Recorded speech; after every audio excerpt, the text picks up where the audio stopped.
ಗೋಧಿ ಲಡ್ಡು ಮಾಡೋದಕ್ಕೆ ಬೇಕಾಗಿರೋ ಸಾಮಗ್ರಿಗಳು: ಗೋಡಂಬಿ, ಬಾದಾಮಿ, ಮತ್ತೆ ತುಪ್ಪ, 2 ಕಪ್ಪು ಗೋಧಿ ಹಿಟ್ಟು, 1 ಕಪ್ಪು ಸಕ್ಕರೆ ಪೌಡ್ರು.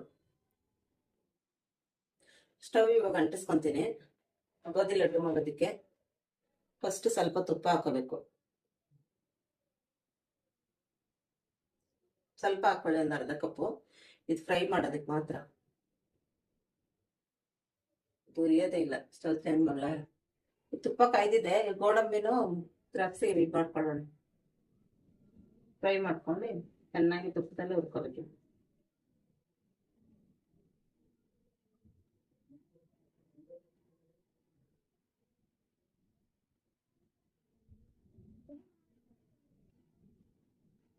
ಪ್ಲೇಟ್ ಹಾಕೊಂಡ್ಬಿಡ್ಬೇಕು. ತುಪ್ಪ ಹುರಿದಿರೋದೆಲ್ಲ ಇಟ್ಕೊಂಡು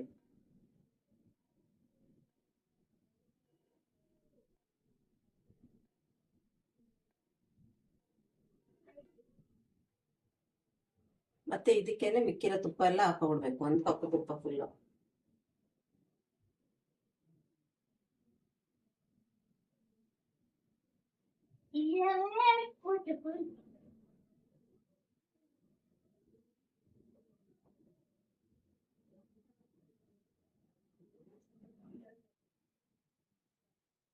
ನಾನ್ ನೋಡಿದ್ಯಾ? ತುಪ್ಪ ಕಾಯ್ದಿದೆ. 2 ಕಪ್ ಗೋಧಿ ಹಿಟ್ಟು ಹಾಕೊಳ್ಳೋಣ ಇದ್ರೊಳಗಡೆ.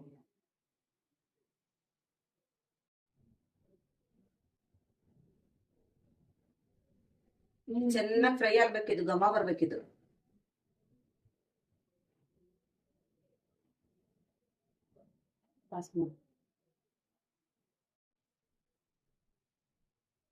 ಉಂಡೆ ಉಂಡೆ ಎಲ್ಲ ಬರ್ಬಾರ್ದು. ಇದೆಲ್ಲ ಚೆನ್ನಾಗಿ ಫ್ರೈ ಆಗ್ಬೇಕು. ಫ್ರೈ ಆಗಿ ಘಮ ಘಮ ಅಂತ ಸ್ಮೆಲ್ ಬರ್ಬೇಕು.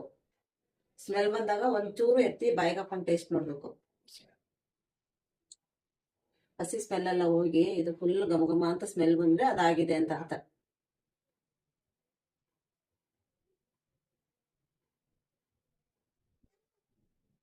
ಈಗ 1 ಕಪ್ ಸಕ್ಕರೆ ಹಾಕ್ತೀನಿ. ಇದು ಸಕ್ಕರೆ ಪೌಡ್ರ್, ಇದು ಪೌಡ್ರ್ ಮಾಡ್ಕೊಂಡಿರೋ ಸಕ್ಕರೆ. ಚೆನ್ನಾಗಿ ಘಮ ಬರ್ತಾ ಇದೆ. ಇವಾಗ ಸಕ್ಕರೆ ಹಾಕ್ಬೇಕು. ಕಮ್ಮಿ ಫ್ಲೇಮಲ್ಲೇ ಉರಿತಾ ಇದ್ರೆ ಚೆನ್ನಾಗಿ ಬರುತ್ತೆ ಇದು. ಇದು ಗಣೇಶನ ಹಬ್ಬಕ್ಕೆ, ವರಮಹಾಲಕ್ಷ್ಮಿ ಹಬ್ಬಕ್ಕೆ, ಎಲ್ಲ ಪೂಜೆಗಳಿಗೆಲ್ಲ ತುಂಬಾ ಇಷ್ಟವಾಗಿರೋ ಲಡ್ಡು ಇದು.